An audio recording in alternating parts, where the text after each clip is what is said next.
Assalamualaikum warahmatullahi wabarakatuh. Perkenalkan, nama saya Muhammad Rizky Permana, kelas 12 IPA 3. Di sini saya akan menjelaskan tentang perkembangan pada tumbuhan. Yang pertama itu pertumbuhan. Pertumbuhan adalah perubahan tertinggi yang terjadi pada makhluk hidup yang berupa perlambatan ukuran, mekanisme, dan lain-lain. Kedua itu interpersonal atau tidak kembali ke asal. Yang ketiga dapat diukur serta dinyatakan secara kuantitatif. Aksesometer adalah suatu alat untuk mengukur pertumbuhan memanjang suatu tanaman yang terdiri atas sistem kontrol yang dilengkapi yang perusak pada ukur pada ya Allah kok Apa? deketin lagi dikit.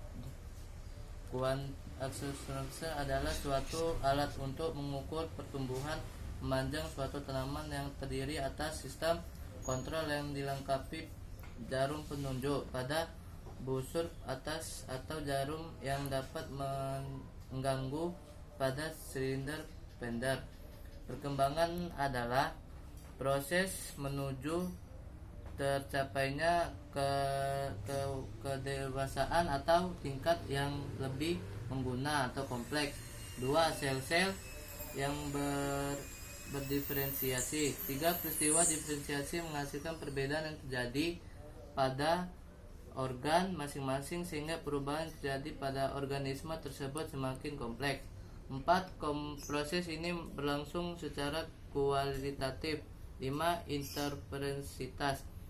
Selanjutnya yaitu tahap-tahap perkembangan pada tumbuhan. Tahap awal pertumbuhan. 1. Mula-mula bagi melakukan implantasi atau penyerapan air sampai ukuran bijinya bertambah dan menjadi lunak. 2. Saat air masuk ke dalam biji, enzim-enzim mulai aktif sehingga menghasilkan berbagai reaksi kimia. 3. Kerja enzim di antara lain mengaktifkan metabolisme di dalam biji dengan menginstruksikan cadangan makanan sebagai persediaan cadangan makanan pada saat perkecambahan berlangsung. Selanjutnya itu perkecambahan. 1. Perkecambahan terjadi karena penumbuhan radikula atau calon akar dan pertumbuhan pemula atau calon batang. 2. Faktor yang memengaruhi perkecambahan adalah air, kelembapan organ, oksigen, dan suhu. Yang ketiga itu perkecambahan biji di atas tanah atau eopegial. Hipokotil memanjang sehingga pemula dan kolikson ke permukaan tanah dan permukaan melakukan fotosintesis lama dan belum terbentuk. Contohnya perkecambahan kacang dan lain-lain. Terus selanjutnya pertumbuhan primer. Pertumbuhan primer merupakan pertumbuhan terjadi karena adanya aktivitas meristem primer. Kedua, pertumbuhan ini disebabkan oleh kegiatan titik tumbuh primer yang terjadi pada yang akar dan ujung batang dimulai sejak tumbuhan musuh bunga embrio. 3. Ciri-ciri jaringan meristem ini adalah mempunyai dinding sel yang tipis, bervakual, kecil atau tidak bervakuola, sitoplasma pekat dan selnya belum berpresiasi. 4. Jaringan meristem ada dua jenis, yaitu jaringan meristem akar. 2. Jaringan meristem lateral. Jaringan meristem akar itu jaringan ini terdapat pada ujung akar dan batang yang tertinggi untuk merupakan pertumbuhan primer. Kedua, jaringan meristem lateral. Jaringan ini dapat membentuk pertumbuhan sekunder. Contoh yang sering kita temukan adalah kambium. Jaringan ini dapat menumbuhkan pertumbuhan internal atau menumbuh diameter dan bagian tumbuhan. Kambium didapatkan pada tumbuhan dikotil dan gimmipermae. Contoh yang lain adalah kambium glukosa yang terdapat pada batang dan akar tumbuhan berkayu atau pada bagian tumbuhan yang kimi dan kena luka. Terus selanjutnya pertumbuhan sekunder. Pertumbuhan ini terjadi pada tumbuhan dikotil dan gimspermeae. Dua pertumbuhan sekunder disebabkan oleh kegiatan meristem sekunder yang meliputi satu kambium gabus atau lepelogen, dua kambium fasis atau vaskular. Pertumbuhan gabus atau pertumbuhan velogen menghasilkan jaringan gabus. Jaringan menggantikan fungsi epidermis yang mati dan terkelupas. Juga merupakan bagian dari jaringan sekunder yang disebut penderm. Terus yang kedua kambium fasi atau vaskular, berperan membentuk silem sekunder ke arah dalam, membentuk floem sekunder ke arah luar. Selain itu juga menghasilkan sel-sel hidup yang berdarat silem ke bagian floem yang disebut jari-jari empelur. Bagian silem lebih tebal daripada bagian floem karena kegiatan kambium ke arah dalam lebih besar daripada bagian ke arah luar. Terus kambium interversis atau intervaskular merupakan kambium yang membentuk jari-jari empedur. Tumbuhan monokotil yang tidak merupakan kambium tumbuhan dengan cara penebalan, tetapi pada umumnya pertumbuhan terjadi karena adanya peningkatan banyaknya dan ukuran ini pertumbuhan pada tumbuhan dikotil yang berkayu. Menyangkut pada kedua aktivitas tersebut, sel-sel baru yang kecil yang dihasilkan kambium dan meristem akar. Terus selanjutnya pertumbuhan terminal terjadi pada ujung akar batang tumbuhan berbiji yang aktif tumbuh.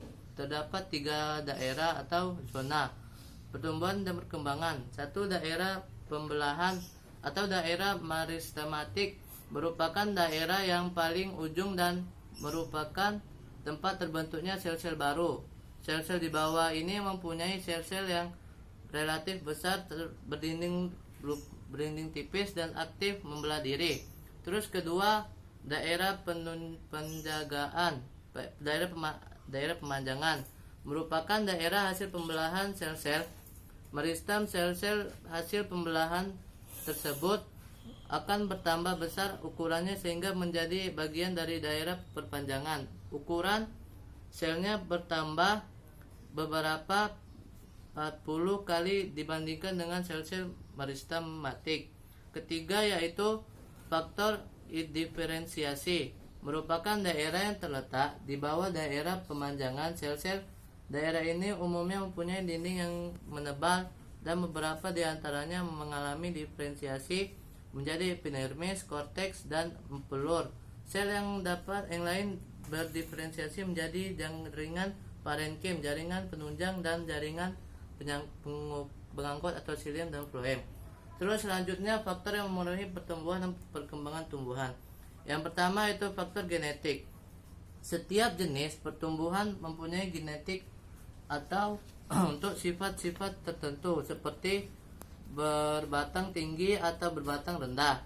Tumbuhan yang mengandung gen yang baik didukung lingkungan yang sesuai akan memperlihatkan pertumbuhan yang baik pula. Terus yang kedua faktor internal. Faktor internal yang mempengaruhi pertumbuhan yaitu hormon tumbuhan ditemukan oleh F. Wewen pada tahun 1928. Hormon berasal dari bahasa Yunani hormalin yang berarti penggian. Hormon tumbuhan disebut fitohormon. Terus itu yang selanjutnya ada pertumbuhan, ada fase-fase pertumbuhan. Yang pertama fase embrionik. Pada fase embrionik ini terjadi sejak penyerbukan bunga yang mana adanya penggabungan sel disusun disebut sel dan kemudian akan menghasilkan bakal buah serta biji. Terus kedua fase juvenil dan perkembangan biji. Juvenil sama halnya dengan fase perkembangan biji, merupakan fase di mana biji telah mengalami proses perkembangan akibat masuknya air ke dalam sel-sel biji secara imbisi. Terus yang ketiga fase produksi tanaman. Fase produksi ini artinya tumbuhan telah siap memiliki organ tanaman lengkap, terutamanya organ bunganya sudah menghasilkan bakal buah. Terus yang keempat, fase penuaan atau sentil. Fase penuaan dimana disebut juga fase sentil. Pada fase ini tanaman sudah tidak mampu lagi menghasilkan organ tanaman atau biasanya ditandai dengan buah yang semakin kecil, organ tanaman kurus dan berakhir pada kematian tanaman. Ini contohnya.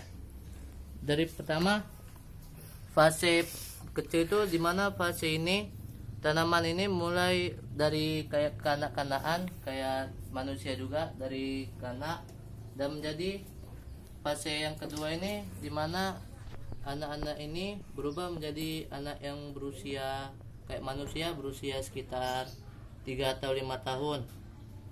Terus yang selanjutnya fase menuju remaja ke dewasa. Fase ini mengalami fase yang dari remaja menuju ke dewasa.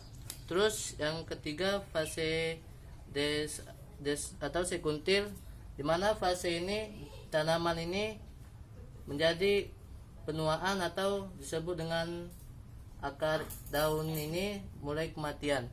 Nah, itulah presentasi saya dari kelas 12 IPA 3. Lebihnya kurangnya mohon maaf. Assalamualaikum warahmatullahi wabarakatuh.